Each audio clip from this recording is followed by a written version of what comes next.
Alors, Amsterdam. Quand on pense à Amsterdam, on pense tout de suite au vélo, n'est-ce pas? C'est la capitale mondiale du vélo.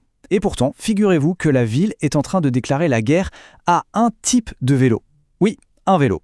C'est un paradoxe assez incroyable et ça secoue un peu ce paradis des cyclistes. On va voir ensemble ce qui se passe et pourquoi les autorités ont décidé de tirer la sonnette d'alarme. Un monstre silencieux, un vélomoteur déguisé. Ces mots, ils viennent d'une personne qui a failli avoir un accident, et ça résume tout. Ça capture vraiment la peur qui commence à s'installer dans le célèbre Vondelpark. Le sentiment de sécurité, si précieux là-bas, il est en train de s'évaporer. Le vélo traditionnel fait face à une nouvelle menace. Une menace qui sème un peu le chaos. Bon, cet ennemi public numéro 1, il a un nom, c'est le fat bike électrique. Mais qu'est-ce qui le rend si problématique, au point de venir perturber ce qui était un vrai havre de paix pour les cyclistes? Il faut bien comprendre ce qu'est le Vondelpark. C'est le poumon vert d'Amsterdam. Vraiment une artère vitale pour ceux qui vont au travail et un lieu de détente pour les familles. Mais voilà, ce sanctuaire est devenu ce que les habitants appellent maintenant une autoroute de la discorde. Les fat bikes, qui filent à toute vitesse, y créent un conflit permanent avec les piétons et les cyclistes plus classiques. Et derrière ce conflit, il y a une réalité humaine, et elle est tragique. Les données sont glaciales. La moitié, je dis bien la moitié de tous les accidents graves impliquant des fat bikes, ça concerne des enfants, des ados de 12 à 15 ans. C'est vraiment cette statistique-là qui a poussé la ville à prendre des mesures aussi radicales. La raison de cette gravité, c'est la vitesse, tout simplement. Un vélo électrique normal, légal, il est limité à 25 km/h. Mais ces machines, elles sont souvent modifiées illégalement. C'est un processus qu'on appelle le débridage, et elles peuvent atteindre 60 km/h. Imaginez un peu, une vitesse de route départementale, mais dans un parc en pleine ville. Et c'est là qu'on a le cocktail explosif. On a des jeunes conducteurs sans aucune formation, aux commandes d'une machine qui est lourde, silencieuse et beaucoup trop rapide. C'est la recette parfaite pour la catastrophe. Pas de permis, pas de formation, juste de la vitesse pure et silencieuse. Mais attention, il faut être précis. Amsterdam n'interdit pas tous les vélos électriques. La ville cible très spécifiquement des véhicules qui n'ont de vélo que le nom. Alors, où est-ce qu'on trace la ligne, la frontière juridique entre un vélo et un cyclomoteur? La loi européenne, elle, est très claire sur ce qu'est un vélo à assistance électrique, un VAE.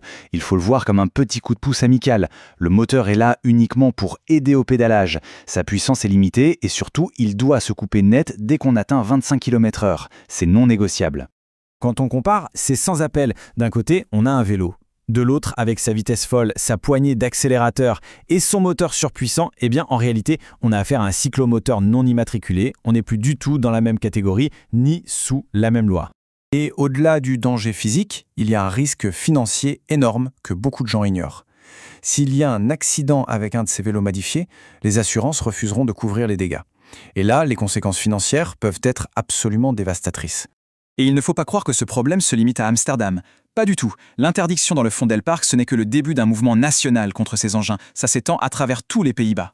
En fait, Amsterdam est en train de mener une sorte d'expérience grandeur nature. Si cette interdiction très ciblée fonctionne, d'autres villes néerlandaises sont prêtes à sauter le pas. L'effet domino pourrait être rapide et c'est devenu un vrai débat national. Ok, mais ça soulève une question juridique assez délicate. Comment est-ce qu'on fait pour interdire un seul type de vélo? On ne peut pas juste planter un panneau « interdit aux fat bike ». Ou peut-être que si. Une autre ville néerlandaise a trouvé une solution vraiment très très maligne. Voilà l'astuce. La ville d'Enschede a décidé d'interdire les vélos en se basant non pas sur leur nom, mais sur une caractéristique physique, la largeur des pneus. Tout simplement. En interdisant tous les vélos avec des pneus de plus de 7 cm de large, elle cible parfaitement les fat bikes sans jamais avoir à les nommer. C'est une stratégie super précise et juridiquement, c'est solide.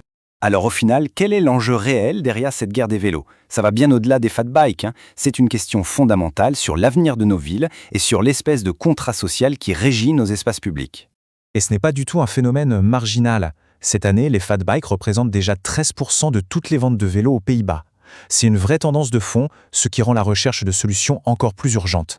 En réponse, les grandes associations de l'industrie et de la mobilité, elles, demandent une approche sur plusieurs fronts.